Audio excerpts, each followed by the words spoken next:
Hi friends, I'm so glad you could join me today. So this month is all about creativity. And creativity is an imagining what you can do because you're made in God's image. I mean, let's be honest, His creativity is absolutely indescribable.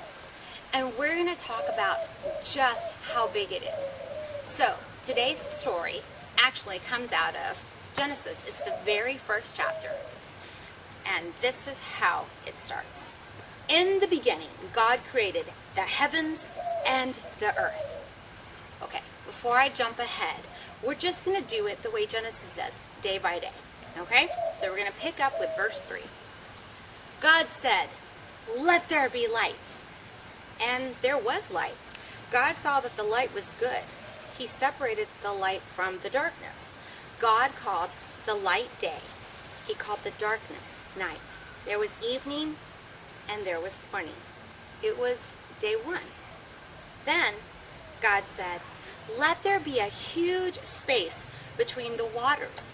Let it separate water from water."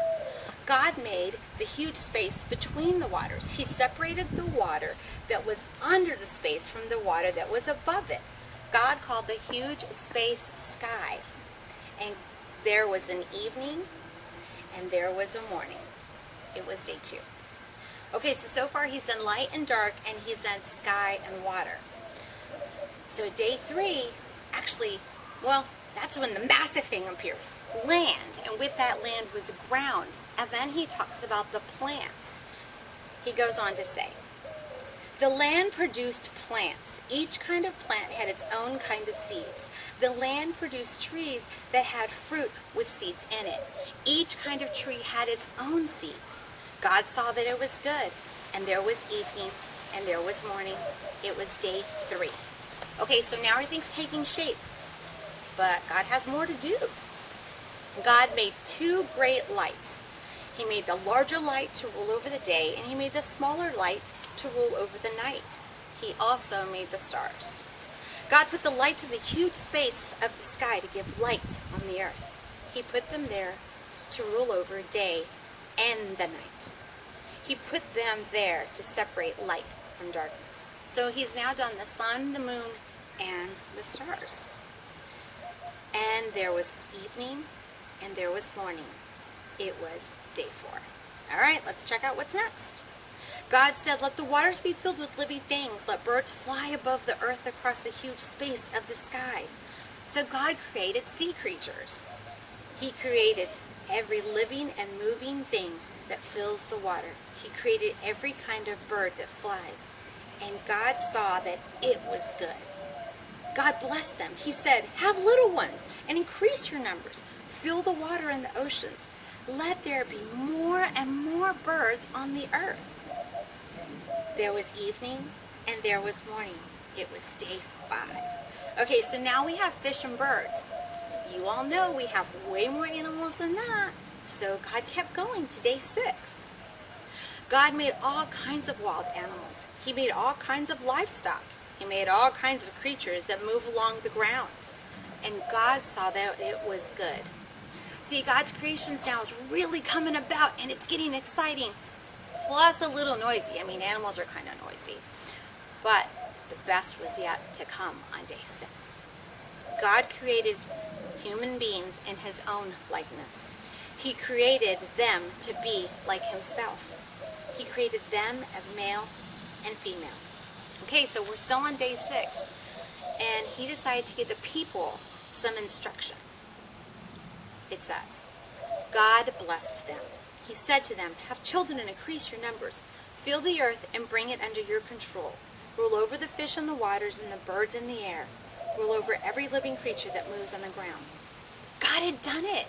He had done dark and light, sea and water, land and ocean, plants, the moon, stars, and the sun.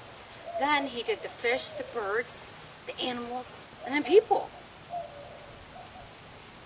God saw everything He had made, and it was very good. There was evening, and there was morning. It was day 6. Wow, He's done a lot. Okay, so we're getting to the end. This is going to be day 7. Listen close. By the 7th day, God had finished the work he had been doing. So on the 7th day, he rested from all his work. God blessed the 7th day and made it holy. He rested on it. After he had created everything, he rested from all the work he had done. So he worked really hard, and then on day 7, he made that the holy day. He blessed that day, and he rested on that day. What creativity from God. If you just look around at everything you see when you walk out that door, you can see what he made. He went from the highest mountain to the smallest atom. God created all of it. So when you look around, you can see his creativity directly before your eyes. In fact, you should go and look in the mirror and look at yourself. Because see, he created you. You are made in his likeness. See, there's no limit to God's creativity. So when you look at someone or you look at yourself and you see little bits of these different things about all of us, just know all of that creativity came from him, and it is indescribable. So let me say a prayer for you guys before you go. But I hope that you each know how creatively wonderful and beautifully made you are. Okay, close your eyes, open your ears, and open your heart. Dear God, we thank you for it all, because it is so good, so good. Father, I just ask that we continue to see your limitless creativity right before our eyes, and that we also see the people that you have surrounded us with, and how each and every one of us together in our uniqueness are part of you and come from you.